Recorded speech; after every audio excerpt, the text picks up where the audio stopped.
Welcome, everyone, to the Ramana Maharshi International Satsang based in San Diego, for the time being anyway. And let us welcome our special monthly guest, now joining us on the second Sunday of every month. Please note that. From London, the International Ramana Maharshi scholar, Michael James. Michael, this is my last meeting with you, so I plan Yeah. to enjoy, just so you know, I Uh, plan to enjoy every second of it. Welcome. okay. Okay. Right. Thank you. For those of you watching us on YouTube, Michael joins us now, as I've said, and I want to repeat it a time or two, every second Sunday of the month for 2 full hours from this day forward, beginning at 10 a.m. California time. If you would like to join us live on Zoom with Michael, you are certainly welcome to do so. Just write to me. My name is Ted at newsguy55 at AOL.com, and I'll pass your information on to those who will be taking over after today, and they will put you on their mailing list. So let's get started right now with our first question. Michael, it comes from Jiva Vada, and it's interesting. As I understand it, Eka says, I arise as ego and the universe arises with it. When the ego is annihilated through sustained self-attention, the universe ends as well, meaning no more phenomena, seekers, no more teachers. That feels very one and done and quite different from the popular Anaka Jiva Vada, where I become liberated while others continue. I am able to accept Bhagavan's radical teachings only because whatever small practice I'm doing seems to be working as far as I can tell.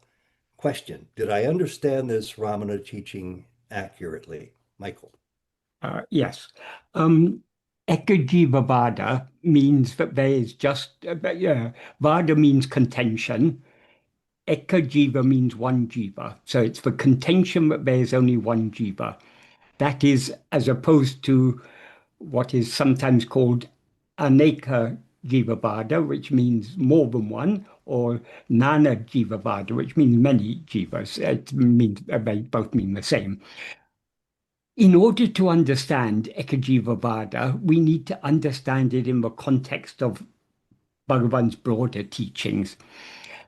As Bhagavan made clear, and as is also stated by Gaudapada in his Mandukya Karika, and it's also mentioned in a couple, at least two of the Upanishads. The ultimate truth is what is called ajata. Ajata means literally means non-birth or not non-born. Nothing has so according to Ajata, nothing has ever come into existence. What is alone is as it always is, without ever undergoing any change. So nothing has ever come into being or ceased to be. There is no seeker of liberation. No one who has attained liberation. There is just that one infinite reality that is sometimes called Brahman, that is described as Satchidananda or Satyam Jnanam Anantam. Satchidananda means Sat means being, pure being. Chit means consciousness in the sense of pure consciousness, and Ananda means pure happiness. And these are all infinite. Then this is one only without a second.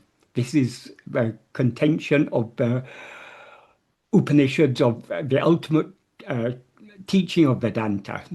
So what is alone is as it is. Nothing has ever come into existence. However, this is contrary to our experience because we, as Bhagavan's, the opening words of Uludunapadu, the first verse of Uludunapadu, Bhagavan begins with the words, Nam Ulhum Kandalal, because we see the world. So when we see the world, we see ourselves as something separate that is seeing the world. So we have the appearance of duality. So this goes against the truth of Ajata. So our experience is contrary to the truth of Ajata. So as Bhagavan made clear, though Ajata is the ultimate truth, it is not a teaching. That is because there's no one to teach, no one to be taught, and there's no need for any teaching. So we have to come down one, to give any teachings, it's necessary to come down one level. So Bhagavan comes down to our level. He accepts the seeming existence of the world and the seeming existence of ourself as the ego or jiva who perceives the world, who experiences the world. But according to Bhagavan, this is all just a dream. That is just like in a dream, but so long as we're dreaming, there seems to be an external world with many other sentient beings, many other jivas, many people like us who are seeing the world and experiencing the same world as we're seeing. So it seems so long as we're dreaming. But when we wake up from a dream, we recognize that it was all a mental fabrication, that there is no one other than ourselves experiencing that. So this teaching that this waking state is just a dream, this is also taught by Gaudapada in his Mandukya Karika. Mandukya Karika, that is, there's an Upanishad. The shortest of all the Upanishads is called the Mandukya Upanishad. On that, Gaudapada wrote a very detailed commentary in verse form. His commentary is called Mandukya Karika, and Gaudapada was the guru of Adi Shankara. So he's Adi Shankara's Parama Guru.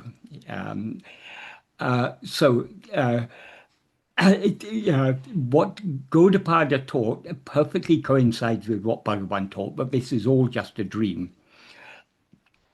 However, most people are not willing to accept this. How can this world be all just a dream? I'll just say one thing. This teaching that the world is just a dream, this is the technical name for this is Drishti Shrishti Vada. Drishti means seeing, but it implies perception more broadly. And Shrishti means creation.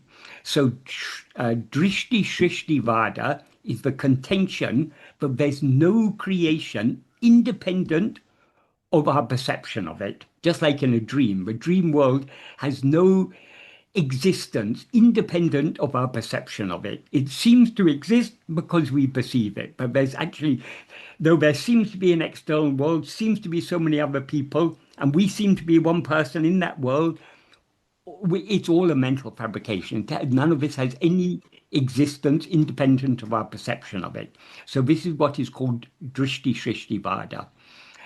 But very few people are willing to accept this. So Advaita accommodates people who aren't willing to accept this with a third type of theory, which is called Shrishti Drishti Vada. That is, Shrishti is creation. So first the world is created, and then we are born into this world, and then we see it. This is the usual way people understand things. Almost all religious theories, accounts of creation, and scientific accounts of creation all assume that the world exists independent of our perception of it. So they're all, science and religion generally are all Shrishti Drishti Vada. But that's a very diluted truth, though that is the vast majority of Advaitins prefer to take that standpoint. So Advaita accommodates them, and there's brings in a sort of a theory of creation that there's Brahman. Brahman has a power called Maya, and Brahman, in association with the power called Maya, is what is called God or Ishvara. And this Ishvara has created this world. And how he created it they give an account much like in the dualistic philosophy of Sankhya, that out of one element something was created, and out of that something else was created. A, an account of a gradual creation, or krama srishti as it's called, is given. But though this is the most popular view among Advaitins, it is actually the most superficial. And Bhagavan sometimes taught from that perspective, because uh, um, Bhagavan made it clear teaching has to be according to the taught.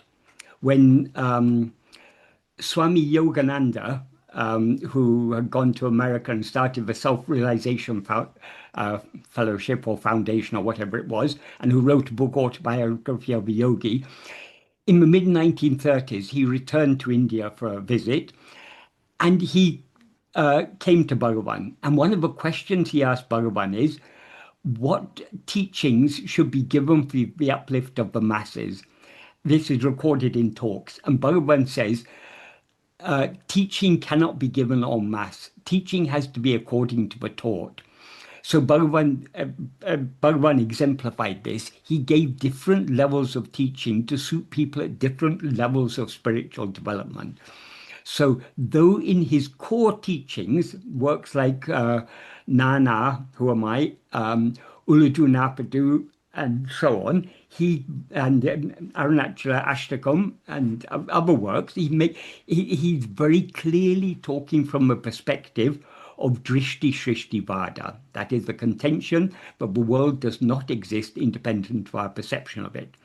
But when he's answering people's questions, he answers suited to their level of understanding. So, for example, if some people who wanted to reform the world, who saw there's so much injustice in the world, that is one of the concerns many people had in those days, during Bhagavan's lifetime, was India was occupied by a foreign power, by the British. And the British were exploiting. I mean, they were ruling India and siphoning off the wealth, and not giving people their freedom to decide their own government and everything. So this was a very blatant injustice. So many people in those days wanted to rectify this. So there was a strong independence movement. So people often used to come to Bhagavan and talk about this, or sometimes they would come and talk about the injustices of the caste system, or this or that. So many things people, I mean, when we look at the world, we can see so many things wrong with it at any time or in any place. So when people came to Bhagavan with such concerns, he said, he who has created the world knows how to look after it. Leave it to him. Your concern should be to surrender yourself to him. So there when he gave such an answer, he's coming down to the level of shrishti drishti, accepting as if God had created the world, and so it's here. So Bhagavan said, he who has created the world knows how to look after it. So for people at that level of understanding, that's the appropriate teaching. But for people who are really seeking liberation, Bhagavan didn't dilute the truth. He said, all this is just an illusory appearance. It seems to exist only because we see it. So this is what is called Drishti Shrishti Vada. This is clearly what Bhagavan teaches in Uladu Napadu Nana, Arunachashtakam, and other works. So according to Drishti Shrishti Vada, this world is just a dream. And in a dream, how many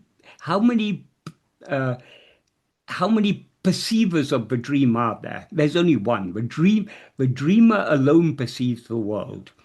The dreamer is not the person.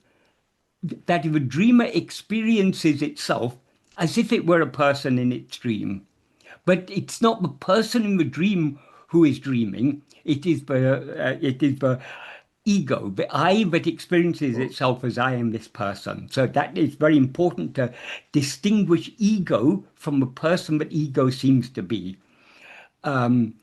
Now, for example, the friend who asked this question was Chandrasekharan. His experience is, I am Chandrasekharan. Uh, Ted's experience is, I am Ted. My experience is, I am Michael, because we're identifying ourselves with a person. But this person is not what we actually are. We are the I that experiences this person as ourselves. So this I is what is called ego. And according to Drishti Srishti Vada, this I is the dreamer. That is, who is the one who is dreaming all this? The one who perceives it. So the one who perceives all this is dreaming it. So in a dream, there is only one dreamer. So when we experience, when we are dreaming, there's an appearance of, because we as the dreamer mistake ourselves to be a person in our dream, we mistake every other person to be an ego just like us. So every other person seems to be sentient like us. So long as we're dreaming, uh, we can't deny the appearance of many jivas. There are many sentient beings who are experiencing that. But so long as we're dreaming, that is what seems to be the case. But actually, it is not the case. There's only one I that has projected and is experiencing all this. So Ekajiva Vada is an integral part of Drishti Shrishti Vada, which is the core teaching of Bhagavan. Why does Bhagavan take this standpoint for teaching?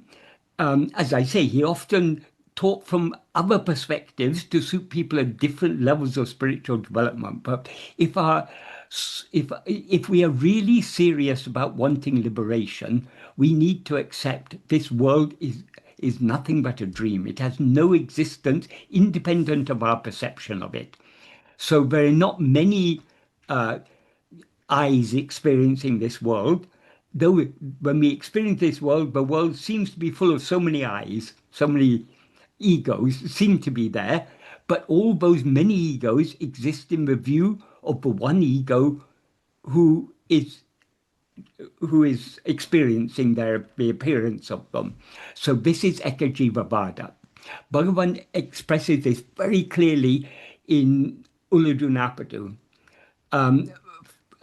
For example, verse 14 of Ulladu. What he says in verse 14 is, if the first person exists, second and third persons will exist. What he means by the first person is I, the ego that is experiencing all these. What he means by second and third persons is all other things. That is, the things that are immediately presented to us are second persons. The things that are not immediately presented to us, but we assume they're existent. The things that are out of sight or out of direct, that we are not directly perceiving at the moment. For example, we all believe there's a war going on in Iran. Iran is under attack. But we are not directly perceiving that now, but we accept it because we've heard it on the news and read about it on the internet and whatever, and we've seen pictures and everything. So for us, the war in Iran is, and in that neighborhood, that region, is a third person, whereas the computer screen in front of us is a second person. So what Bhagavan means by second and third persons, it's all other things, both the things that are directly experienced and the things that we assume to be the case or assume to be so. So, for example, in science, the scientists can observe the stars and the galaxies and all these things. That can be a direct perception for them with the aid of all sorts of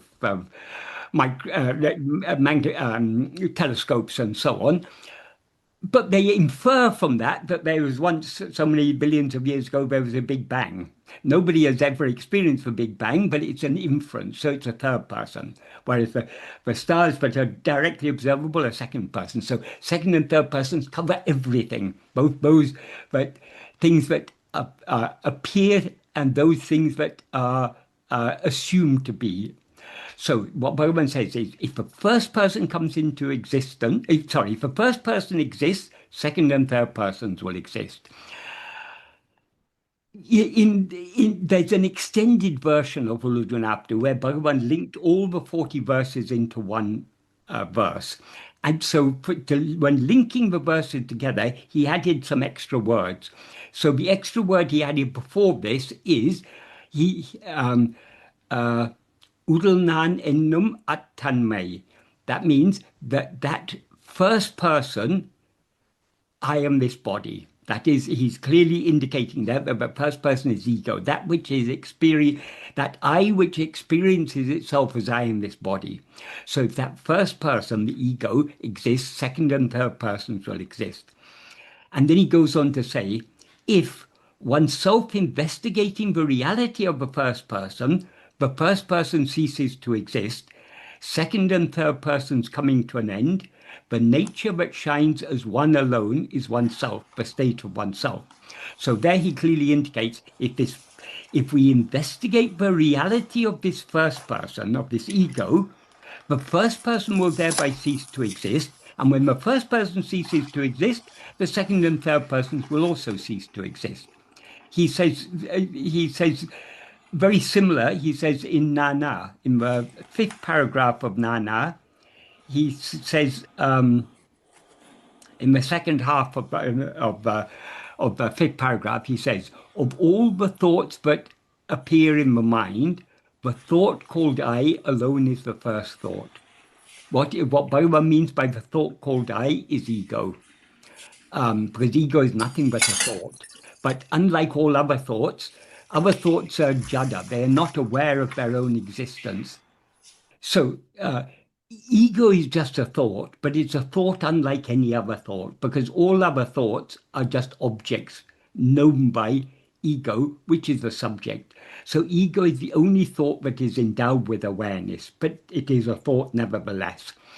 So Bhagavan often referred to ego as the thought called I. So he says, of all the thoughts that appear in the mind, the thought called I alone is the first thought. Why is it the first thought? Because all other thoughts are objects known by it.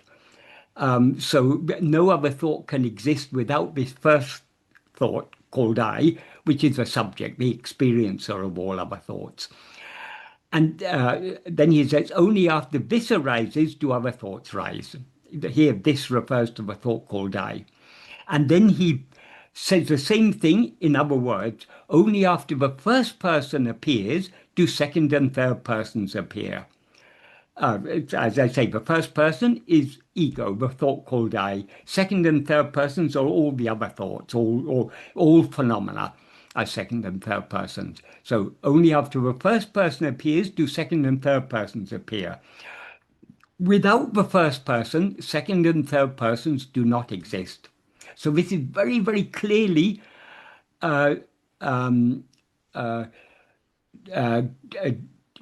Shrishti Vada Bhagavan is teaching, that all things that are perceived depend for their seeming existence upon the perceiver's perception of them. So nothing has any existence independent of ego. He also says the same towards the end of Uludunapadu, in the final paragraph of Uludunapadu, paragraph 20, he says, if oneself rises, everything rises. If oneself subsides, everything subsides. Here, oneself means ego, because it's only ego, but the self that rises is ego. It's not it's not the real self, which is just our being, but this is our rising. So ego is our rising. But what we actually are is not rising, but just being. So he says, if oneself arises, everything rises. In other words, if ego rises, all things rise. If oneself subsides, everything subsides. So again, he's emphasizing here that all other things depend for their semi-existence on the semi-existence of ourself as ego. And again, in verse 26 of Uludunapadu, here he's very, very clear and explicit. If ego comes into being, everything comes into being. If ego is not, everything is not. Ego itself is everything. Therefore, know that investigating what this, namely ego, is, alone is giving up everything. Why is investigating ego giving up everything? Because as he indicated in verse 14 that I just read, and in so many other verses, if we investigate the reality of ego, ego will thereby cease to exist. And when ego ceases to exist, everything else ceases to exist along with it. Because as he says, if ego comes into existence, everything comes into existence. Everything here means all phenomena. So why do phenomena come into existence only when ego comes into existence? Because phenomena exist or seem to exist only in the view of ego. So it's only when we rise as ego, when we come into being to existence as ego, that everything else comes into existence. This doesn't mean that ego is that the existence of ego is real, or that the existence of all other things is real. They're all just an appearance, but other things depend for their seeming existence upon the seeming existence of ourself as ego. Because it's only when we rise as ego that we're aware of the existence of other things. In sleep, we do not, that is, in dreamless sleep, we do not rise as ego, and consequently, nothing else exists. Because the other things seem to exist only in the view of ego. Here, I just want to add one thing, but it's not directly related to this question that Chandrasekharan has asked. It's about a question that Melissa asked me yesterday, which is why Bhagavan says, if ego comes into being, everything comes into being. Why doesn't he just say, if ego appears, everything appears? I answered that question yesterday, but I just wanted to add one more thing to that I didn't mention yesterday. It's actually very important here, but Bhagavan says if ego comes into being or comes into existence, everything comes into being or into existence. The reason being, if Bhagavan had simply said, if ego appears, everything appears, it would be very easy to misinterpret that. People would say, "Oh yes, Bhagavan isn't saying that other things don't exist independent of ego. He's just saying that they appear only when ego appears because they appear to ego, but they exist even when ego doesn't rise. They could be interpreted in that way. So by saying if ego comes into being, everything comes into being, Bhagavan is making it very clear. Nothing, no phenomena have any existence independent of ego. He's not saying that their existence is real, they only seem to exist, but in whose view do they seem to exist? To whom do they appear? Only to ego. So without ego, phenomena have no existence whatsoever. So as Chandrasekhar asks in this thing, as I understand it, I arise as ego, and the universe arises with it. Yes, absolutely. The ego has that the universe has no existence whatsoever, independent of ego, in whose view it seems to exist.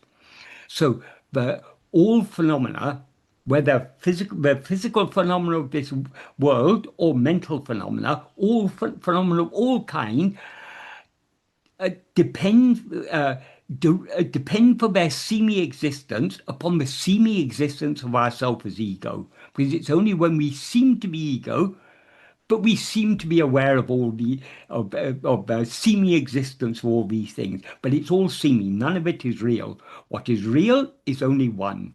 The one thing that is real is what we actually are, which is that in the Upanishads it's described as ekam eva advitiyam, one only without a second. So there's nothing other than what we actually are. And what we actually are is, as Bhagavan describes it in verse 28 of Upadesha Undiyar, he says, when one knows what the real nature of oneself is, in other words, when one knows what one actually is, then Anadi, Ananta, Akanda, Satchidananda. Anadi means beginningless because it's beyond time. Ananta means endless or limitless. It's infinite because there's nothing other than it. So there's nothing to limit it in any way. Akanda means it's unbroken. So it's one undivided uh, or indivisible, uh, infinite Sat, pure being, Chit, pure awareness, Ananda, pure happiness. That is what we actually are.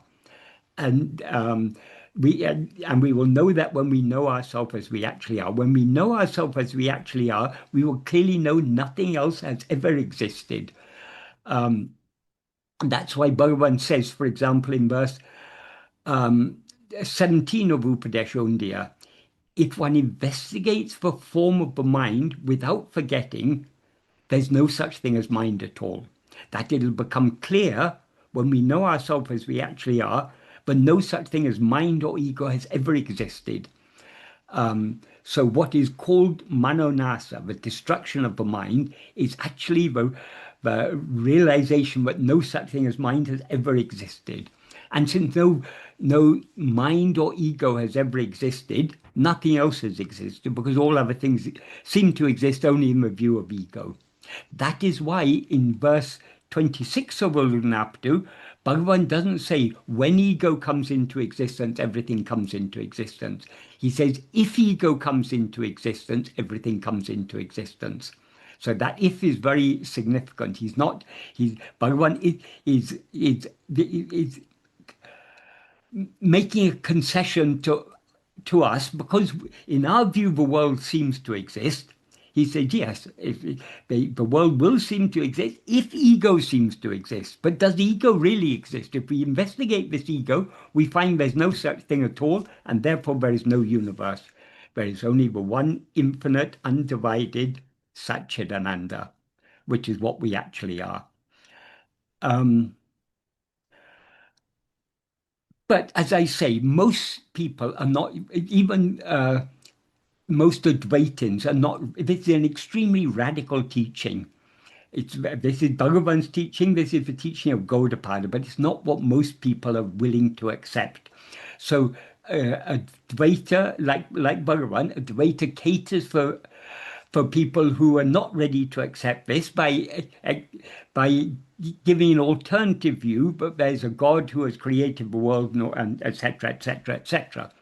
But that is not the deepest teaching. For those who are serious about liberation, Bhagavan gives these radical teachings, but all this seems to exist only because we see it. That's why he begins Uludnaptu with the words, Nam Ulahum Kandalal, because we see the world. If we didn't see the world, there'd be no problem. We wouldn't need Bhagavan or his teachings or anything, because there would be just the one reality that we actually are. But because we've risen as ego, we see the world. And so we need to know how to get out of this. So in order to know how to get out of it, the first thing we need to know is that none of this is real. It all exists only in our view when we rise as ego. So since all this, the appearance of all these things depends upon the seeming existence of ourself as ego, all we need to do is to investigate this ego to find out what we actually are. And when we know what we actually are, we'll know that we have never risen as ego, and therefore nothing has ever come into being. So ajata is the ultimate truth. But for teaching purposes, Bhagavan teaches Drishti Shrishti Vada, and this Ekajiva Vada is an integral part of that, because Drishti Shrishti Vada means it all depends upon our perception of it. The whole world has no existence independent of our perception of it. So the whole world includes all the many jivas that seem to exist in the world. So Ekajiva Vada says it doesn't deny the appearance of many jivas, but it says though many jivas appear in the view of that one jiva. But even Ekajiva Vada is not the ultimate truth, because if we this one jiva, investigate ourselves, we will find that we were never a jiva, we were never ego. So even this one ego is unreal. But so long as there's the appearance of manyness, it, this appearance of manyness is experienced by one jiva, one ego. And who is that one ego? The one who perceives it. Sometimes we Michael, used to ask Bhagavan, then Bhagavan, who is that one jiva? And Bhagavan said, Tattvamasi, you are that. And then someone else, but what about me, Bhagavan? Bhagavan said, you are that. Because it's not the person who is the perceiver, it is the I that is aware of itself as I am this person, who is the ego that is perceiving all these things. Yes, Ted, were you Michael, Chandra Sekaran missed the first 22 minutes of your beautiful answer, but has been here for the last 10 minutes. okay? You like to Well, talk to Michael about this, Chandra Sekaran? Yeah, sorry, I missed the first part. I'd like to listen to the recording and then yeah. I'll ask any follow-ups later. But thank you so much for taking my call. Okay, right. Thank you. Very good. I've got one real quick follow-up question, and that is, this is a generalization, but I feel it's true for all Westerners, just about all Westerners. They see this is the steepest hill to climb in Advaita Vedanta, non-duality, you name it. You said several times, Michael, here that people aren't ready to accept that all of this is but a dream. It only took me about 5 years when I started in 1989 to really come close to accepting it, but I eventually did. When a person says this to you, that I just can't, I'm serious about the path. I hear what you're saying. I've read about Ramana. I love many of his teachings, but I can't get around this steep hill of taking it that life in the world as we know it is a dream. How do you handle that with people? Bhagavan never forced the deeper teachings on people. He gave them the teaching that is suitable for them. So if someone is not ready to accept this, that's okay. Let them do their best to follow the path. And as we go deeper in this path, we will develop more clarity. And with more clarity, we will gain the willingness to accept that all this is just a dream. If we're not able to accept it now, it's not the end of the world. I mean, we've been taking it to be real for so many countless lives. Let us take it to be real for a little longer. But sooner or later, if we're following this path, we will gain the clarity. Because this path of Atma-vichara, this is the path of clarity. Because what we are doing in Atma-vichara, we are turning our attention back towards ourself, the light of awareness that illumines all this. So the light of pure awareness, that is the original light. So that is what is shining in each one of us as I, as the pure I. So when we attend to I, we are, so to speak, bathing in clarity, bathing in light. So by following this path, our mind will be purified and gain more clarity. The reason why it's so difficult for us generally to accept that all this is just a dream, as Bhagavan made it clear, is because we're so attached to it. So long as we have desires and attachments for all this, we're not going to we're not going to be willing to accept it's all just a dream. So that we require greater purity of mind. That purity of mind and clarity of mind, they go hand in hand. The impurities in the mind are all the desires and attachments. And the seeds that give rise to those desires and attachments, which are what are called Vishaya Vasanas. So it requires a certain degree of clarity to be even willing to accept this. But even if we accept it, we are still accepting it only on the superficial, surface level of our mind. For until we eradicate ego, this will seem to be all real. That is, when we are dreaming, the what is real is only I.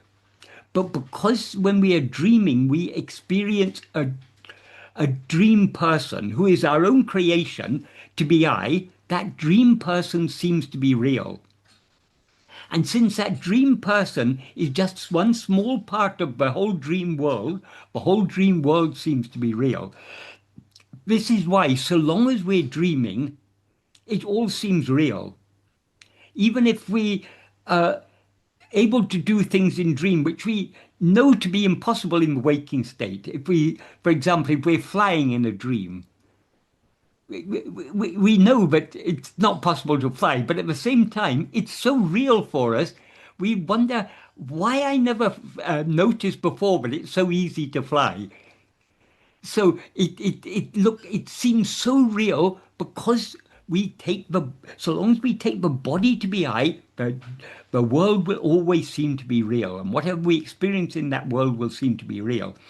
But as soon as we wake up from a dream, our identification switches from that dream body to this dream body. So as soon as we cease to experience that dream body as I, we instantaneously recognize, oh, it was just a dream. It was a mental fabrication. It had no existence independent of my perception of it.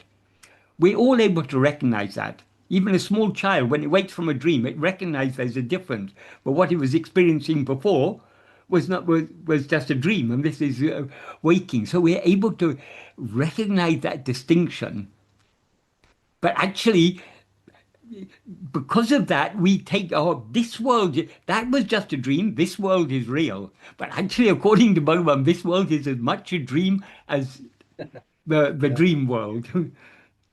You seem to be confirming my hunch that this is without question the most exceptional, the most difficult, challenging point raised by Ramana. If you meet um, uh, the majority of of people who follow classical Advaita, the majority of them will not be willing to accept. They'll say, "Oh, this Drishti Shrishti Vada, it's a very extreme thing. That's not really mainstream Advaita." Even Professor T.M.P. Mahadevan, I read somewhere where he said that we can discard Drishti Shrishti Vada because it's not mainstream Advaita. We shouldn't take it seriously. This is the Wow. same T.M.P. Mahadevan who has written a book on a commentary in English on Uladunapadu. Ramana Maharshi and his philosophy existence. He was a professor of philosophy in Madras University and was a very internationally renowned expert on Advaita philosophy. But he wasn't, and he had written a commentary on Uladunapadu, but he wasn't ready to accept Drishti Shrishti Vajra as a serious teaching.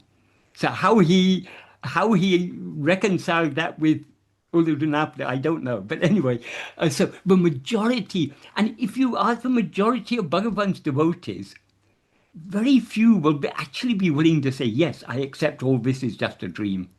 That's a huge surprise to me. Very It's huge. not, because most, that is, people would say, oh no, but even Bhagavan said it was God who created the world. Yes, he did sometimes, of course he did. But that was for people who were not willing to accept that this is all just a dream. Well, within the dream, God did create the world. Yeah, but we have to remember all these many people who are not ready to accept this dream, they're all a part of our dream. So we shouldn't worry about them. Well, we'll get That on to is, the Bhagavan's teachings are for those who are ready for them. yeah. Many of those who are devoted to Bhagavan, for many people, Bhagavan is a god. They worship him, and if they have difficulties, they pray to him for the removal of their difficulties and everything. But to really accept him as a guru, we have to be willing to accept his teachings without any reservations, Absolutely. Yeah. which I'm so not, happy you said all this. yeah, It took me 5 years just to get to the level of intellectually accepting this, yeah, that yeah, everything yeah, is but a dream. yeah. But then from that on, I was safe, but I figured everybody else around me was in the same boat and that they were in full acceptance of this. And you're pointing out to me that that's not the No, case. it's very, very difficult. It's very difficult. And if we're honest with ourselves, though we accept it conceptually. We don't accept it in practice. We take this world to be very real. I mean, because we can't but do otherwise, because we experience this body as I. To actually, so long as we experience the body as I, the body therefore seems to be real, because I is real. The only thing that is actually real is I. If the body is I, then the body is real. And the body, this body can't be real and everything else unreal. So unavoidably, it all seems to be real. But it's important to be willing to accept that though it all seems to be real, it's actually just a dream. If we are willing to accept that, that will help us a lot. If we're not willing to accept it, it's, as I say, it's not the end of the world. We can still follow Bhagavan teachings, but sooner or later we'll gain the clarity to be willing to accept. But all this is just a mental fabrication. It has no existence independent of our perception of it. Yeah. Uh, I'm stuck on this for a little bit because it's mind-blowing to me. We're really asking people to accept the fact that their next breath is part of that dream. And We're they not get asking anyone to accept anything. We're asking ourselves to accept it. we're asking If we ourselves. accept it, that's sufficient. Yeah, very Because good. Melissa has her hand up. Bhagavan of his own accord never gave any teachings. For the first 20 years or so, most people had no idea what Bhagavan's teachings were. 20, 25 years, nobody had any idea. Shiva Prakash Pillai had asked some questions, but he didn't, the answers that he recorded, that later became Nana, were not published till 1922 or 23, I think, which is nearly 25 years after he'd asked them. So people just didn't know what, because Bhagavan of his own accord never gave any teachings. He only gave, because in Bhagavan's view, there's no problem. So it's only when people ask Bhagavan that he gives answers. And the answers he gives are what is suited to that individual. So if it weren't for people like Shiva Prakash Pillai and Murugana, for whom Bhagavan gave Uludu Napadu and all these things, we really wouldn't have. I mean, the only thing Bhagavan wrote independently, clearly stating this standpoint, is Aranachashtakam. Yeah, In yeah. Aranachashtakam, a lot of these teachings are very clearly there. Well, thank you very much. I really appreciate you going into depth so much. I'm frankly surprised that there aren't more people here if what you say is correct, that many people following Ramana aren't yet to that point of fully accepting that it is a dream, that they're not raising their hands. Melissa has her hand up. Let's see what she has to say. Mostly just a lot of gratitude, Michael, Yeah. for, initially Drishti Shrishti Vada was just a glimmering of an intuition in my awareness, but it's becoming just a completely clear and obvious truth. And if I might add, in my experience, the love to turn within becomes greater and greater as I can see more and more clearly that all appearances, by their very nature, all appearances appear finite. Whereas what I know as my own true nature, I know absolutely it is infinite. And so the finite becomes less and less satisfying.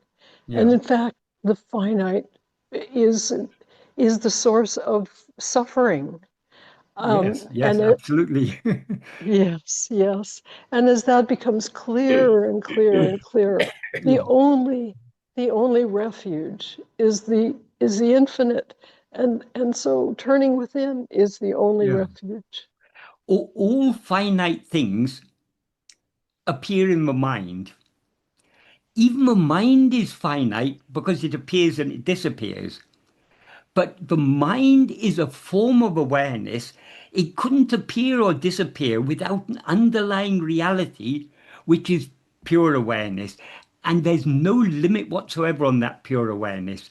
It is infinite being, infinite awareness, infinite happiness. Yes, That is that's what we actually absolutely. are. Yes, it's absolutely beautiful. Thank Yeah. you so much, Michael. Right.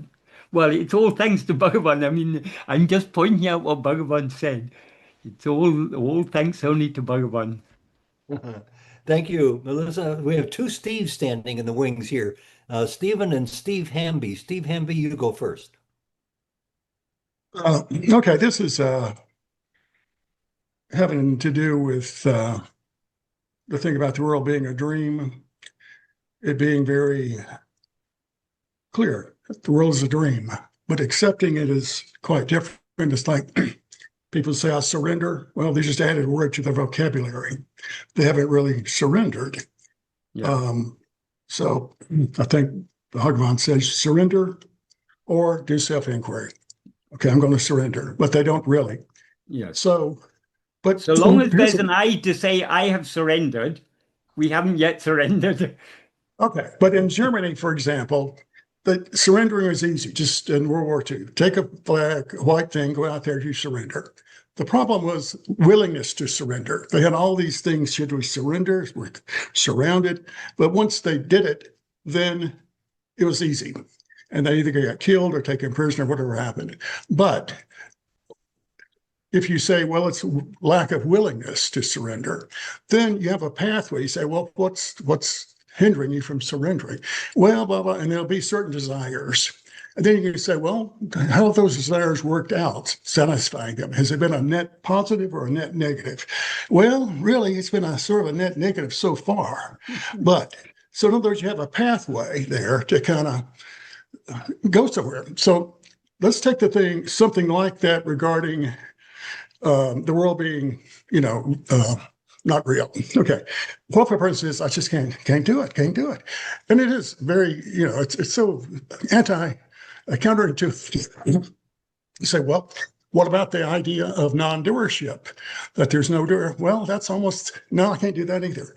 Okay. What about the idea of, say, non-ownership? Like, well, I don't know. They talk about like an AA to get out of the results business. And yeah, I can see how I want certain things to happen. I want to take ownership. And I think I could make some progress with that. Well, what keeps you, why do you do this? Well, because I have certain desires. I want things to work out in a certain way. In other words, so in other words, this is just saying, well, people need to accept it. They need to accept it. What do you think about doing things like this? Saying, well, what are the impediments to accepting it in a very operational way until you drift down to a place the person is, I can go with that. And they work with that. And then once that's installed, then they could go up to the next level. That's the simple question. Yeah, that is how Bhagavan taught. Bhagavan, he would first give the highest teaching. If it was clear someone wasn't accepting that, he would come down to suit their level, and then encourage them to proceed from where they stand. Because we can only begin from where we are now. So we all, wherever we are in terms of our spiritual development, that is the point from which we have to proceed. So that's why Bhagavan said teaching has to be according to the taught. You can't force someone to accept something that they're not yet willing to accept. You have to give them something that they're willing to accept, but give them it in such a way that there's a scope for them to move forward. And the deeper we go, well, whatever spiritual path we're following, the aim of every spiritual path is purification of the mind. As the mind is purified, it is clarified. And as it is clarified, the things that previously attracted us will seem less attractive.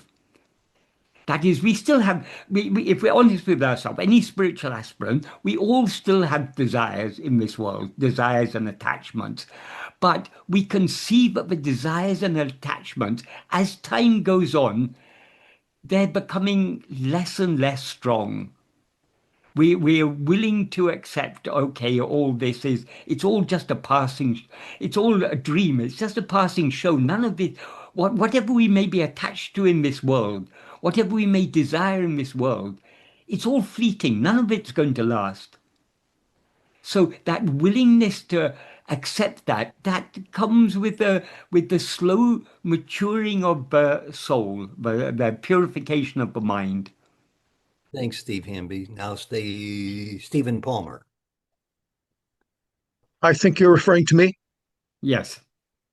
Okay, yeah. I'm Steve from New York. Steve, you can call me. I'd like to really get the answer to this.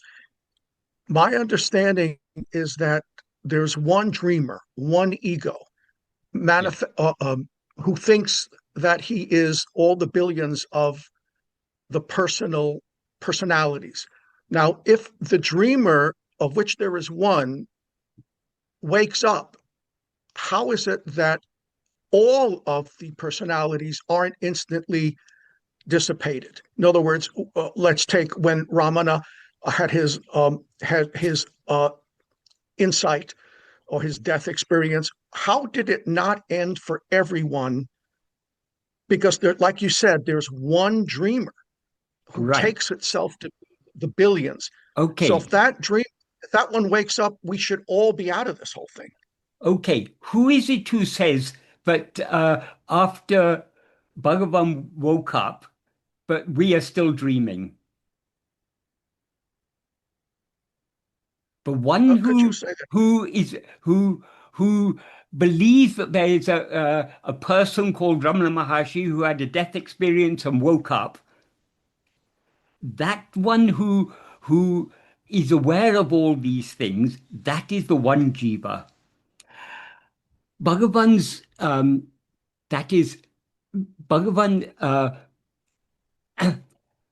Bhagavan made it clear that Guru is absolutely essential. But Guru is not the name and form in which it appears. So he said the name and form of the Guru is just like the lion that appears in the dream of an elephant.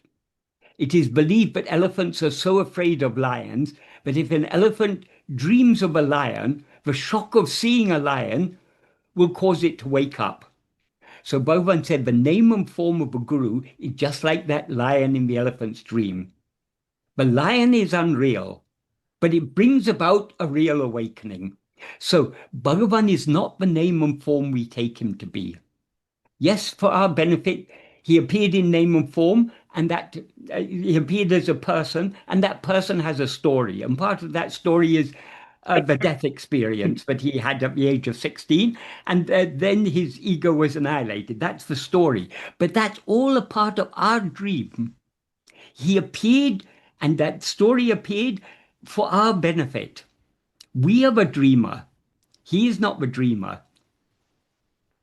But that doesn't mean that we discard the name and form of Guru, because though Bhagavan made it very clear he is not he's not the person he seems to be, what is shining through that person, that is Guru, which is our own reality. What we actually are is what has appeared outwardly in that form.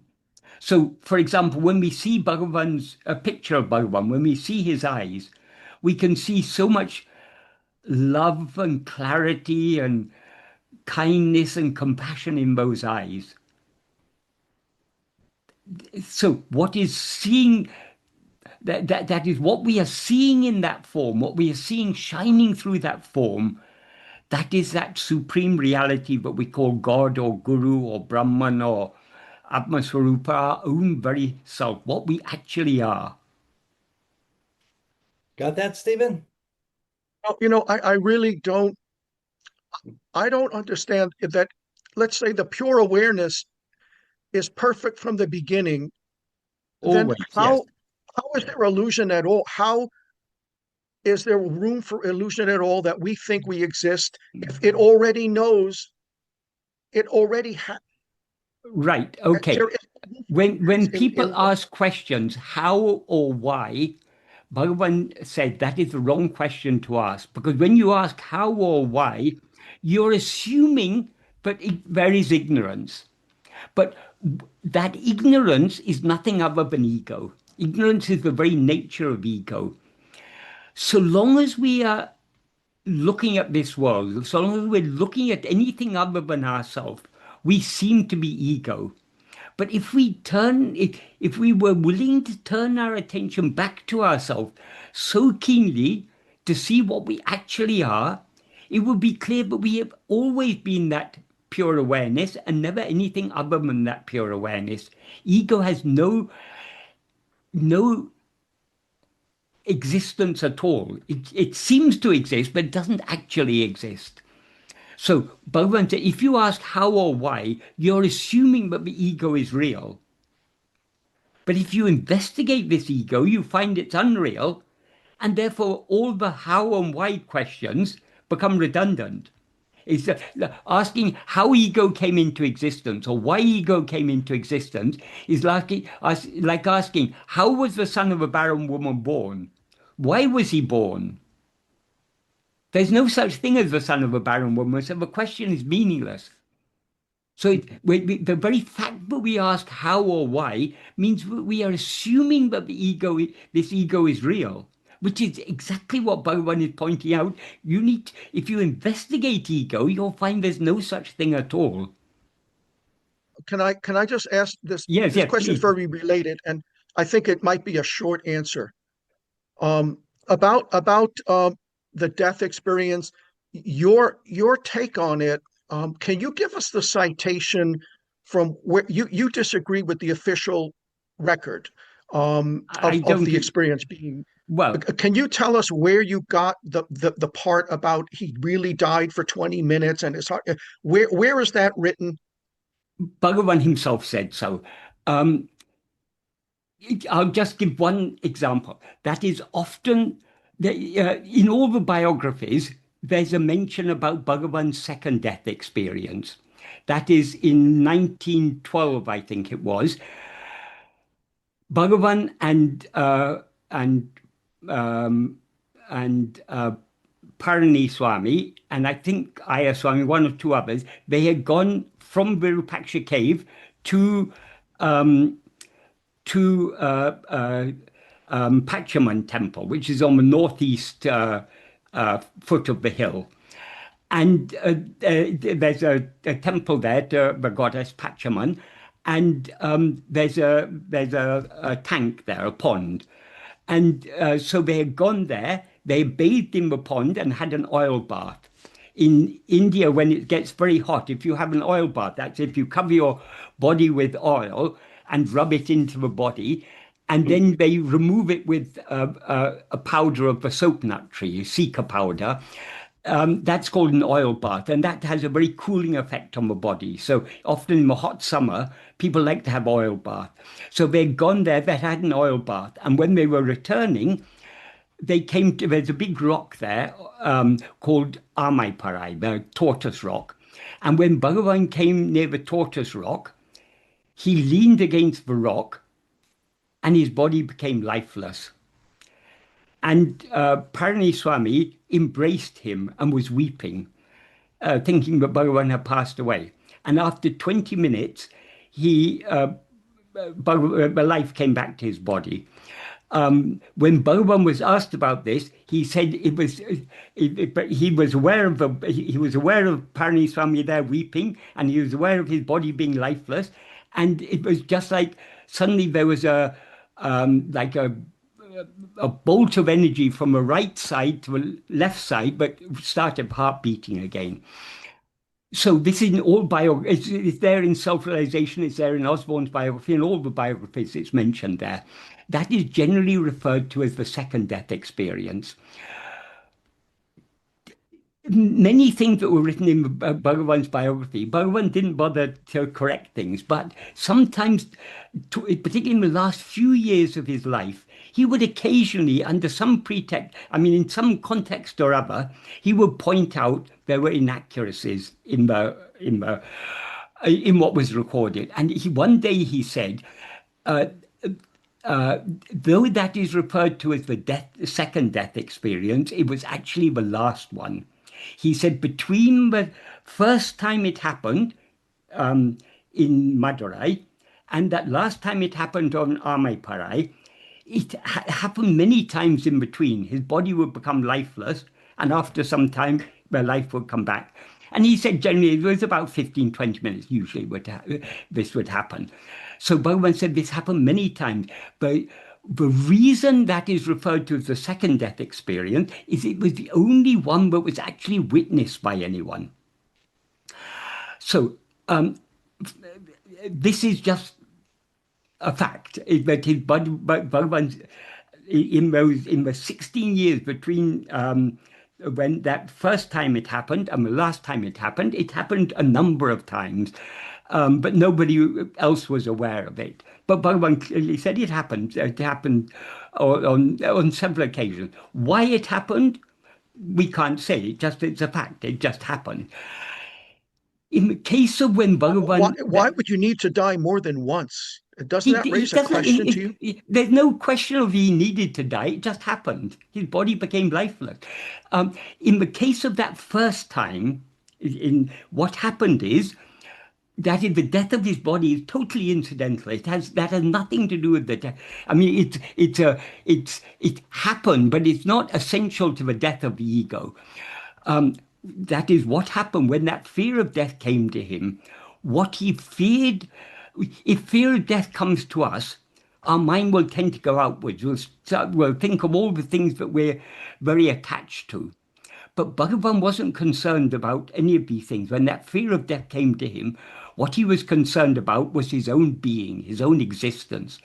With the death of this body, do I also die? Do I cease to exist? That was the driving force. And so because he wanted to know whether I survive the death of the body, he turned his attention within.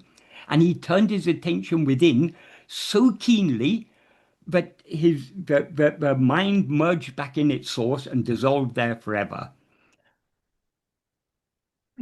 As a result of that, the body became lifeless. We can see when you focus your attention on anything, if your attention is very keenly focused on something, your breathing will calm down and it will even stop. There's a saying in English, it took my breath away. That is, if something very shocking happens, it took my breath away. That is, in a state of shock, we stop breathing, maybe only for a few moments. But when we are practicing self-attentiveness, if we have keenly self-attentiveness, our breathing will stop.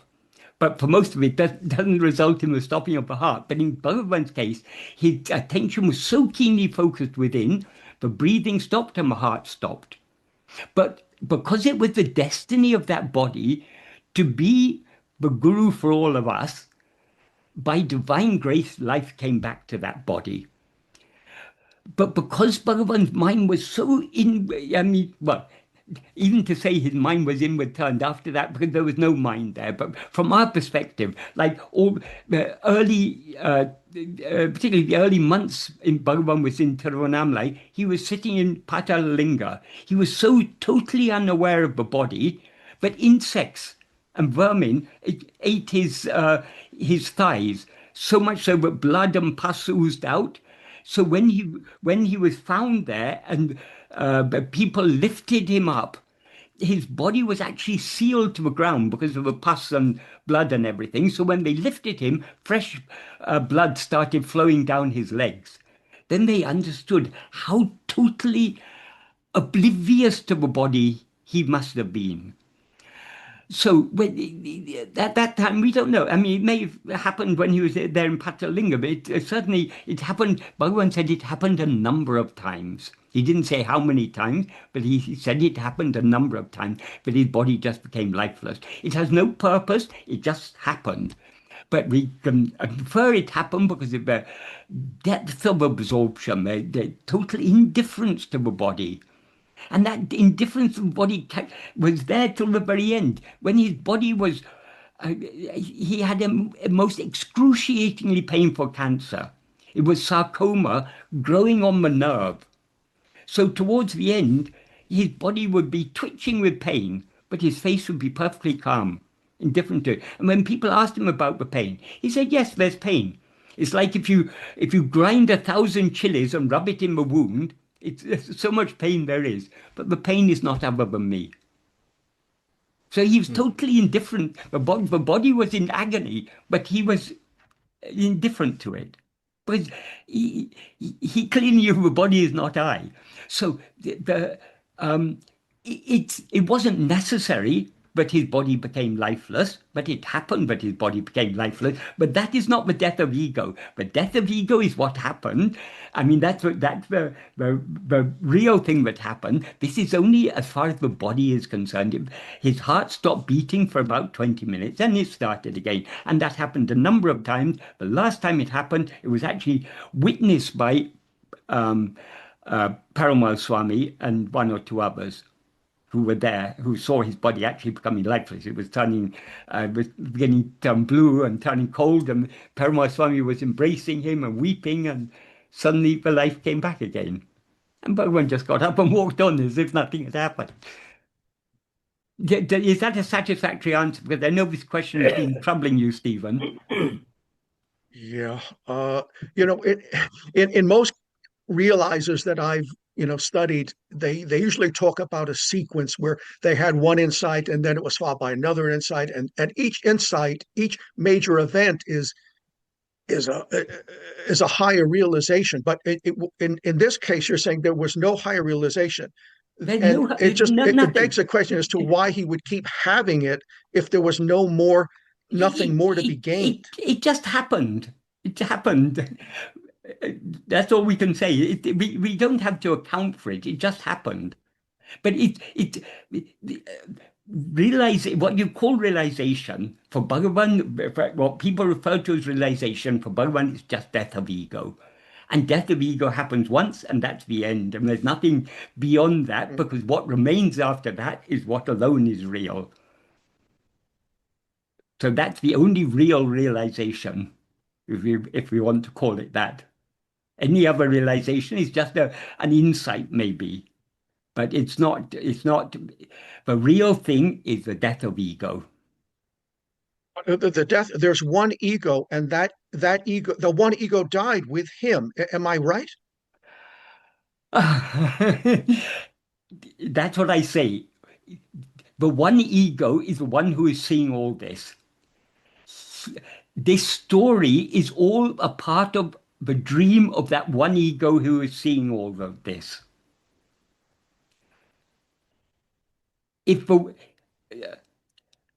That is, we need to understand this is all our dream. So the Bhagavan who appeared in our dream, he's also a part of our dream. That's the outward form. But what appeared in that outward form, that is our own reality. That's why Bhagavan says in Nana, in the 12th paragraph, Kadavalam Guruvam Unmayal Verala. God and Guru are in truth not other. And why on many other occasions he said, God, Guru, and Self are one. Self meaning what we actually are, Swarupa. God, Guru, and Swarupa are one. So he is what we actually are. But he appeared outwardly in that form in order to turn our attention back within. That's why Bhagavan said the purpose of the outward form of the Guru is to turn the devotee's mind inwards to where the real form of Guru, the Swarupa, Guru Swarupa, the real form of Guru is ever shining in the heart as I. And that's illustrated by in so many ways, Bhagavan. There's a very well-known story of Janaki Mata. When she came once when she was visiting Bhagavan, she saw Bhagavan returning from the Gosala, from the cowshed, and he was accompanied by just one attendant and no one else was around. So she thought this is a very good opportunity. She went up to him. She prostrated, placed her forehead on his feet and held his ankles. He stood there with a smile and asked, "What are you doing?" She said, "I'm holding the feet of my guru." Bhagavan said, "This body is perishable. These feet are perishable. If you take this to be your guru, you will be disappointed. The feet of your guru are what is shiny in your heart as I. Hold on to those feet. They alone will save you." So the purpose of that outward form is to turn us within to where the real form of Guru is. The real Bhagavan is ever shining in our heart as our own being. I am. Everything else is just a story. Are you ready for the next Steve? Yes, okay. Okay, Steve Palmer's here. I called him by mistake earlier, but he looks like he has something to ask you about. Go ahead, Steve. So, Michael, I had actually written this all out, but so I'll remember what I can. Maybe I'll pull some of the quotes up, but I appreciated the final answer to a question at the London Ramana group, and somebody asks you basically, what does the world look like to the Jnani? And at one point, you said, I can actually, maybe I can quote it here. It might be easier than trying to remember it. You say, hang on. Yeah, what does the world look like from the point of view of the Jnani? And you say, as Bhagavan said, the Jnani sees exactly what we see, but whereas we see it as this multitude of names and forms that we call the world, the Jnani sees it as the underlying reality, namely Satchitananda. And you also say we're both seeing the same thing, but the Jnani sees it as is. And I wondered, I'm just not quite clear here. I mean, if your translation of Nanya, paragraph 3, unless perception of the world, which is called Peter, unless that departs, the Adhisthana, the ground, the base will not arise. And I wondered, so the question was, does the world maybe not still arise, but the Jnani still sees the world, but he just sees it as pure awareness, namely Satchitananda. It's along that line. I was Okay, I get it. To put it very simply, what actually exists is one only without a second. The yes, jnani is that one only without a second. So what the jnani sees is only itself, one only without a second. We see that one as many. So long as we see it as many, we are not seeing it as one. That is why Bhagavan says in the third paragraph, unless the perception of the illusory perception of the snake is removed, the perception of the underlying reality, the rope, will not be perceived. That is, you can't see it as a rope and as a snake at the same time. Once you see it, so long as you see it as a rope, you're failing to recognize that it's a, sorry, so long as you see it as a snake, you're failing to recognize that it's actually just a rope. When you see it as a rope, you're no longer seeing it as a snake. So that's why I said Bhagavan is seeing exactly the same as we are seeing, but whereas we see it as this world of multiplicity, ever-changing phenomena, he sees it as a one ever and eternally unchanging, infinite reality, which is Satchitananda, which is what we actually are. Steve, is that sort of good? mind-blowing, really. So he It is. sees what we see, but he sees no separation, one without a second. Yes. That is why I said Okay, earlier, Bhagavan of his own accord never gave any teachings Because for him, there's no problem. Everything is perfect. He didn't see any such thing as ignorance. It's only when we ask questions, then he'll give answers suited to the questions that we ask him. Right. So I'll maybe read paragraph 3 of Who Am I differently, or I will try to read it with more depth because I Yes. think I was somehow not reading it correctly. Yeah, So yeah. in Well, light of this, that he brings in the snake rope analogy there just to illustrate the point. But you can't see the so long as you see the rope as a snake, you're not seeing it as a rope. When you see it as a rope, you no longer see it as a snake. It's as simple as that. That's why he says the same thing in the next paragraph, in the fourth paragraph.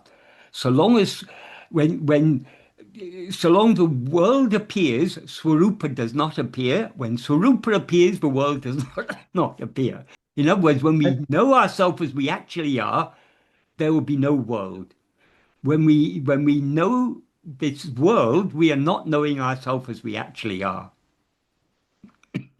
am I right in saying in the meantime, we're basically as we try to turn within and without practice ahimsa, we're purifying the mind. Yes. Until that moment, there's no need of any more purification. Well, we can we need to purify the mind. That is, impurities in the mind are the Vishaya vasanas, the inclinations to attend to other things. So long as there is an ego, there will be Vishaya vasanas to a greater or lesser extent. So we cannot purify the mind perfectly until we remove the root impurity, which is ego itself.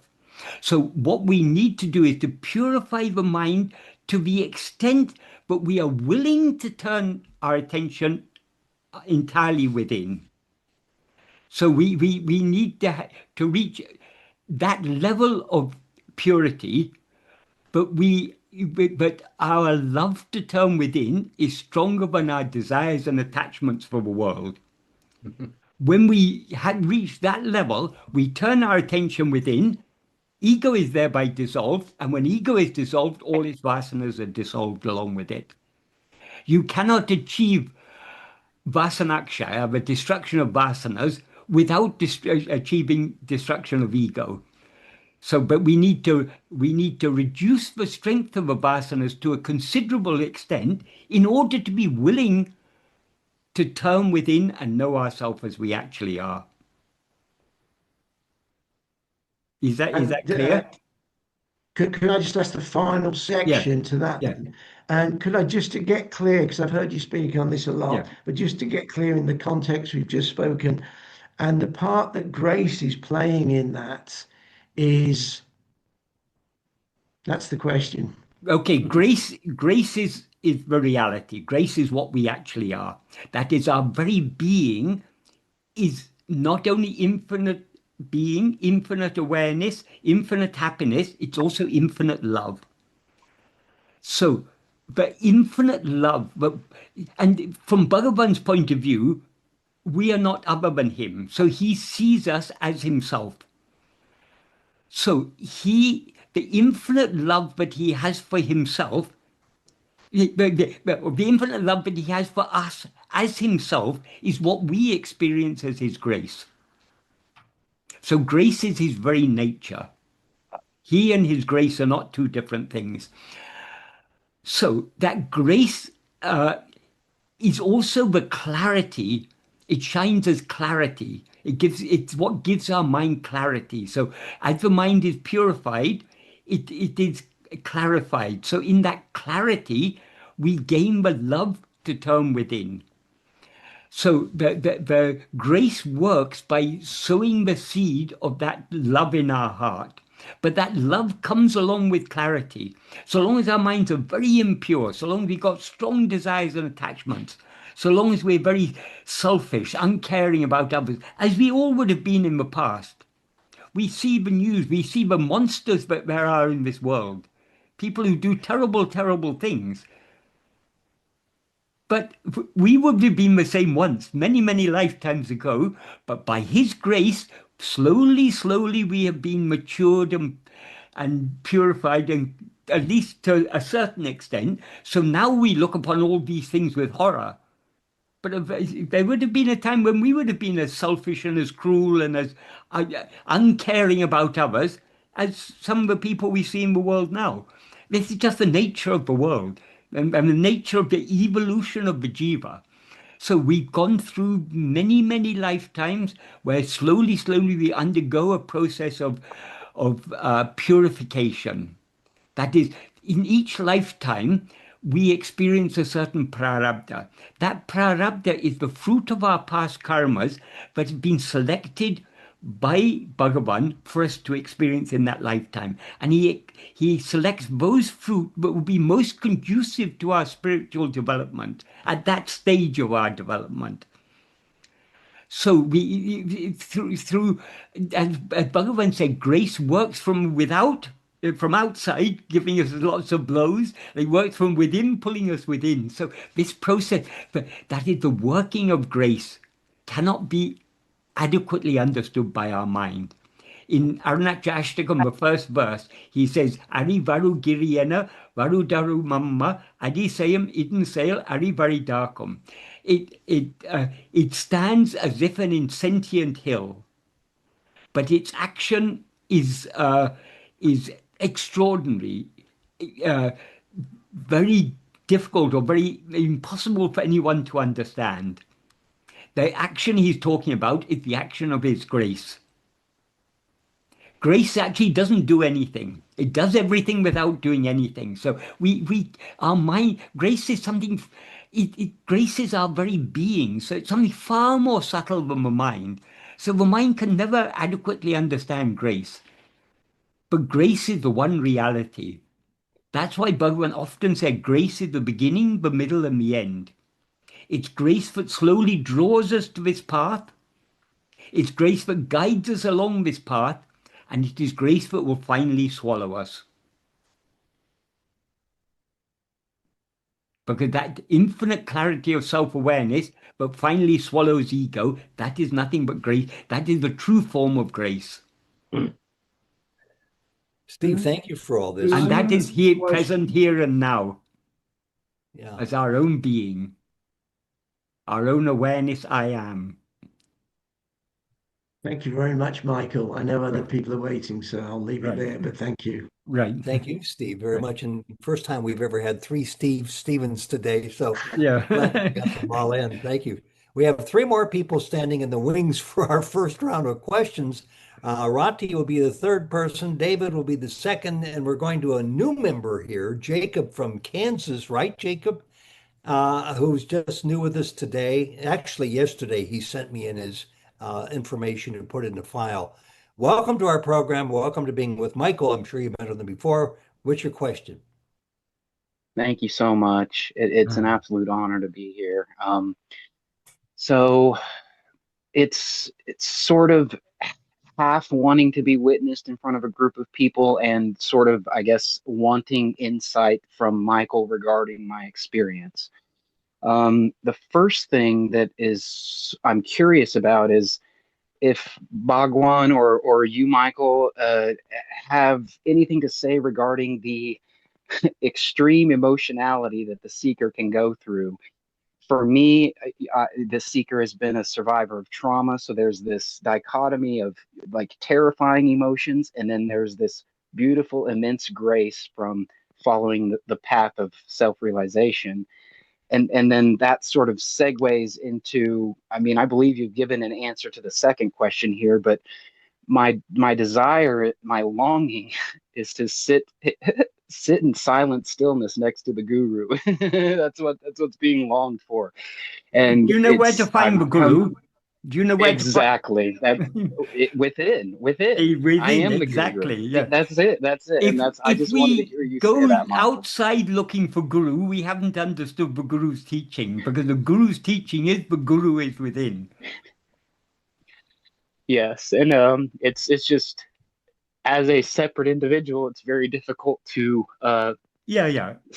It's yeah, difficult for all of and us. that's yeah, absolutely, absolutely. And that's I just wanted to confirm that in front of others and just get that validation and that Yeah. acknowledgement. And then do you have anything to say about the vast spectrum of emotionality that can happen to many of us? Emotion is a part of of being a jiva. All jivas experience emotion. I mean, it's not only humans who have emotions. We can see emotions in all creatures. Emotions of fear, emotions of love, emotions, all types of emotions we can see in all sentient beings. It is a part of being a sentient being is to experience emotion. But the important thing is, whatever we experience, who is experiencing it? There cannot be any experience without an I to experience it. So the one thing that ever remains unchanging, unaffected by anything, is our own being. So even if our mind is undergoing a storm of emotion, our aim should be to try to hold on to our being. Our being is, Bhagavan sometimes compared it to not well, axle we could say, but he often compared it to a standing pillar around which children are playing. So long as you're holding on to the pillar, you're safe. But if you let go of the pillar, then you get swept up in all the emotion. That pillar is our own being. That pillar is Guru. That pillar is Bhagavan, shining in our heart as I am. That is what we need to hold on to. Emotions will come and go. It's inevitable. Nobody is free of emotion. Possibly the strongest emotion anyone can experience is the fear of death. And that's the very last, I mean, that's the significance of the fact that, as I tried to explain to Steve, all the story of Bhagavan, it's a story for our benefit. Because it's very significant. But what drove him to that final step is that fear of death, which is the most intense emotion that we can possibly experience. It trumps all other emotions. Well, and see Is that what's it? sort of come alive inside of me, Michael, is this instead of the fear of death, I'm having this strong desire for the pull of love of God. Does that make sense? Yeah. That's an emotion we should be praying for such emotion. I have been. As Ramakrishna Paramahamsa said, people shed bucketfuls of tears for wife and children and husband and all these worldly things. If we could shed even an iota of those tears for God, we would very quickly attain Him. That's what I needed to hear, Michael. Thank you so much, Right, brother. right. Thank you, Jacob, and welcome to the group. I'm sure everybody's going to enjoy seeing you in the future here too. Michael, we got Thank time you for for a couple allowing more me. yet. David's next. He's been patiently waiting, and then Yeah. Mati will be after David. Okay. So, Michael, I understand everything that you've said. And the question I have is that, for example, Rupert Spire, you might know who he is. Mm. And I'm sure that Bhagavan has said this as well. But he has said that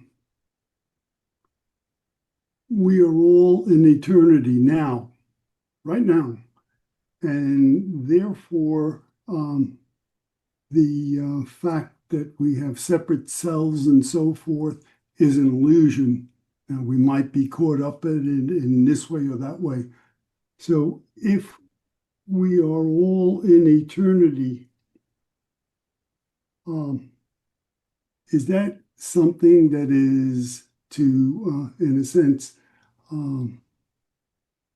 satisfy the, we'll call it a whim of God or eternity, so that we're really, that's basically all we are.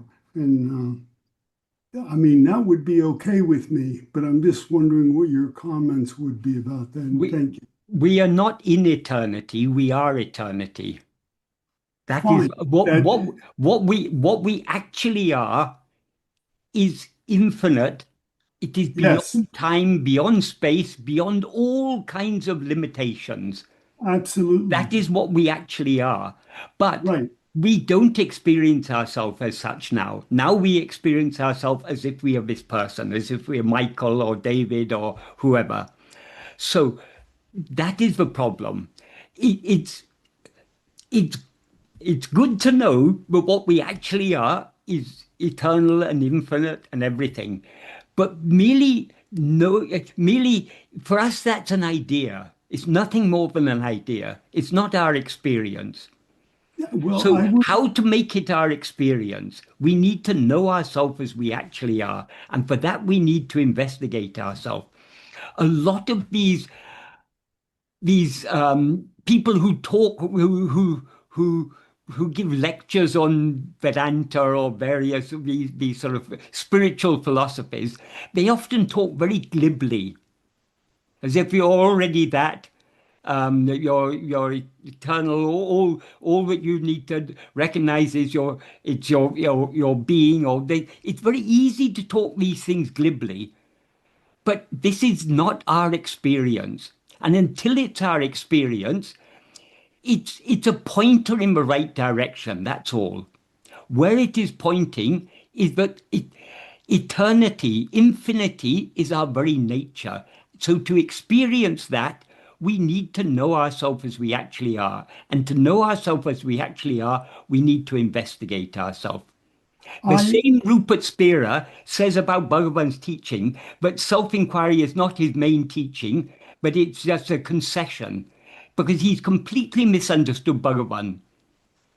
He so simply takes superficial, people have superficial understanding. They take little bits here and there without understanding the real practical import of Bhagavan's teaching. Bhagavan's teachings are extremely practical.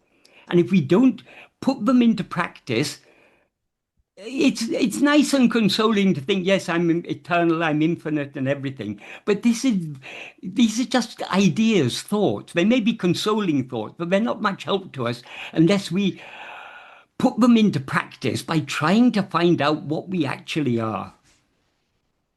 may I say something? Yeah. Right. So I'll just bring it to my own experience, because at times I can experience the infinite awareness and just. You cannot. It's an idea that you're experiencing it, but it's not. So long as you experience How do you yourself as know it's finite, an idea? I mean, I just said I'm experiencing that from time okay, to the very fact, can I say something? The very fact that you say you experience it sometimes means it's a limited experience. That's true. It's limited by time. So the experience of infinity is possible only when we know ourselves as we actually are. And then there's no coming or going. People talk about glimpses of reality. Reality is not something you can glimpse phenomena. You cannot glimpse reality. What knows reality is reality alone.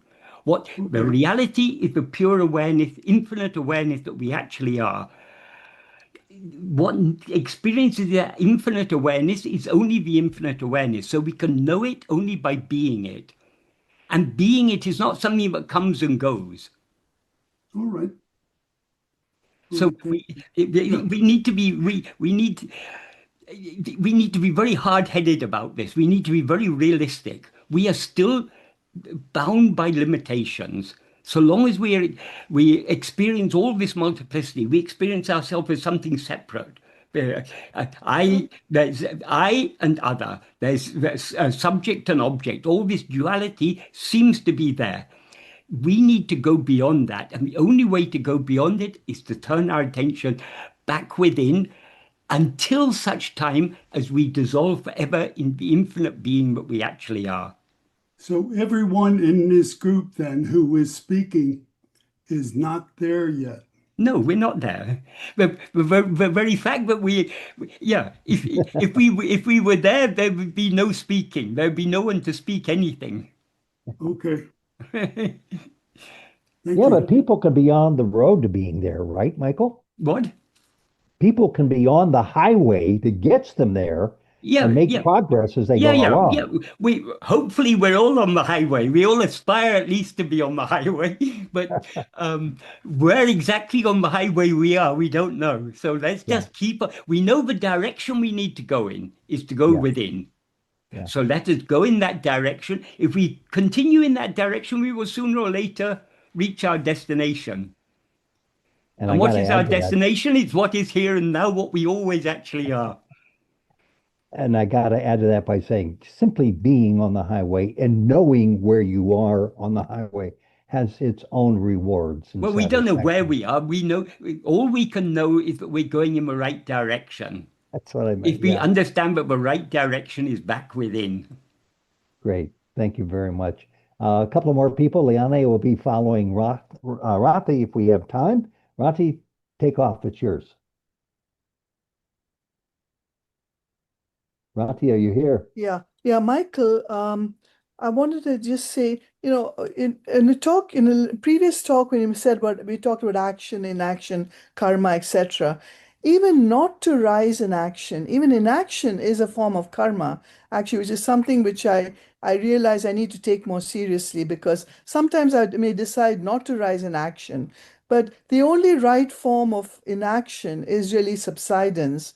Subsidence in pure Absolutely. being, because if one rises in for doing inaction for the sake of the dream, for the sake of choices we're making within this dream, then that is egotistic. That is not what we're looking for. And what we really need to do is to rise. I mean, not if you're not rising in action, then that should be when we should be subsiding.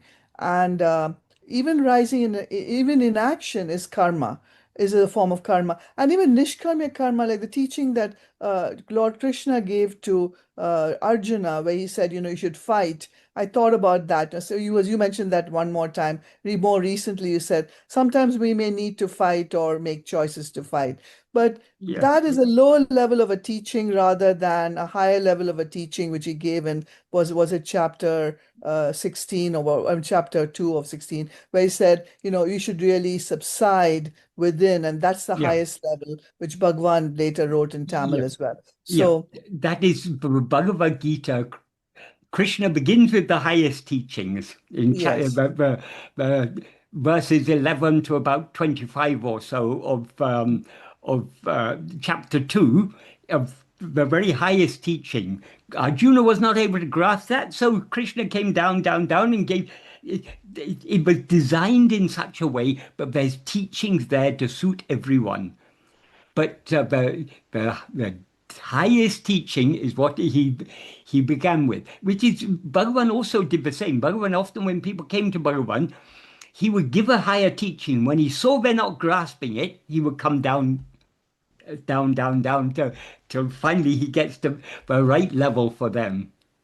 yes, he gives the highest teaching in the very first paragraph of Nanyar. I mean, he says, Yeah, for all the different, where he says, the best sadhanam is Atma-vicharam, jnana yeah, sadhanam, yeah, yeah, yeah. and he said that jnana vicharam is the best sadhanam, It's the mukhya so sadhanam. mukhya sadhanam, yes, exactly. So almost every line, almost every paragraph of his has the complete teaching. That's the Yeah, beauty of Bhagavan's yes, teachings, yes, yes, You yes, don't need to read a lot. You need to read very little, and you can yes, just absorb that every day. It's so yes. perfect. But But everything that we read, that is Bhagavan's original writings are relatively, it's just a few hundred verses and the 20 paragraphs of Nana. But every passage, every verse has all the teachings in it. But when we read the other verses, we get deeper insight into the meaning of that. Is they're all Bhagavan's teachings are a coherent whole. So the more we understand each verse, the more it opens the inner meaning of other verses. Yes. Because Certainly. another thing to understand with Bhagavan's teachings, there's the meaning of his verses, but underlying that meaning, there's so much implication. And that implication reveals itself to us only gradually as we progress along the path. Yes, yes. I mean, that's why we come to you, Michael, because I think through Sadhu Om and your association with Sadhu Om, you're the closest thing we have to, to elucidating Bhagwan's teachings in a deep enough way. And I find that your blog is so useful, so very useful in going into it in detail because you provide the transliteration, the translation, and everything. And if people want to learn Tamil, Tamil is even available Yeah, because it's not such an unavailable language. yeah, And so it's all available, and not that you need to know Tamil really, but yeah, it's okay, yeah, if you want to go deeper into the way Bhagavan yeah. explained the teachings. Yes. Yes, so thank you, and Namo Okay. Ramanaya. No more. And Rati, the proof of what you just said is that 40 people come here once a month and they stay put, sitting quietly in their seats for 2 full hours because Even you though guys I'm have saying been the same up thing again and again and again. Yes, but it goes deeper and deeper. In It's very fact, deep. It's very deep. yeah. Thank you. Thank you, Rati. Okay, Liane, you've been patient too. Bear in Can mind I that just we have to answer? bail Can out I of here just in less answer than, one other question yes. before that? I just saw Dipti asked a question. I'm looking for English translations. Dipti, if you go to my website, sriramanateachings.org, there's a page of translations where there are links to all my translations of almost all of Bhagavan's original writings. Very good. Michael, you're remarkable. Talking like you are for 2 hours, you have time to read and digest Well, the chat usually messages. I don't have time to read it, but I just happened to see that. It was a very short one. Very good. Liane, you have to make it brief, okay? You get the last Yes, question. hi. Thank you. Michael, just wanted to go back when you talked to David, and David asked, like, or reported shortly, that he has, so to say, moments of being the awareness. So I think I asked this question also a couple of times. Sometimes I don't know, is it just the words, the thoughts, which can only serve as a pointer? Okay, here were moments where it was absolutely clear when I look, for example, at a friend, or even had it with a so-called enemy, in the movie, suddenly that was gone and I just saw myself. But it's not lasting. There's still the ego, playing out here. So Yeah. it's always coming in front of it. So I'm correct when I'm speaking like this, yeah? Yes. So I know I'm not. Yeah. That is, I didn't mean to dismiss what David said. Well, Okay. that is, we all, when we're following this path, we do experience moments of clarity. Yeah. But we just need to be clear, we're not yet experiencing what is infinite, because to experience Yes. what is infinite, we need to be infinite. As Bhagavan Yes. says in Upadesha Undiya, Tanai aritale, tanai aridalam. Being oneself alone is knowing oneself. So oneself here means what we actually are. So what we actually are is infinite Satchidananda, but we can know that only by being that. And being that is not something that we can experience temporarily. It is because that is not temporary. It's infinite. It's eternal, beginningless, endless. So Yes, just one follow. Sorry. when we attain liberation, that liberation will not be a new experience. We will recognize that as our eternal experience. Yes. That's why in verse 38 of Ulladu Bhagavan ends by saying, Nittamam Mukti Nilay. This is the state of liberation which is eternal. Yes. And is it maybe also an indication at the moment I'm just feel so drawn to silence like never before. I can just sit and there is no thoughts really coming up. And so it's almost like still from the screen, the silence, no, from the canvas, but then it's also, I see, no, the silence is myself. So that's an indication. Yes. No? But Feeling drawn to whatever it. silence we as ego experience is not the infinite silence that we actually are. That is, we should never be satisfied with any temporary experience.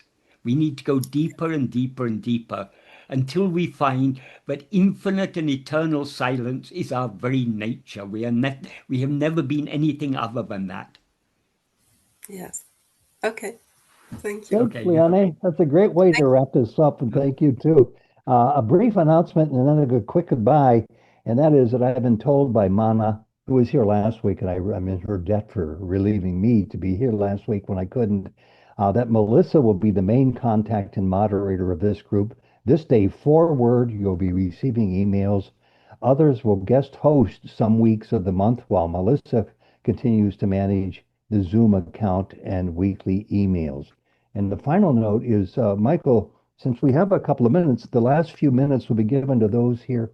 There's just about 40, almost 40 here, who would like to thank you for your tireless help for all these years. I think you go back maybe, what, 7 years, 6 or 7 I years? can't remember, but before that, can I first say, I hope on behalf of all of us, how very grateful we are to you for all you have brought to this group for so many years, and you've been such a good moderator of these meetings, and I think I speak for all of us when I say that we all deeply appreciate it and we will miss you.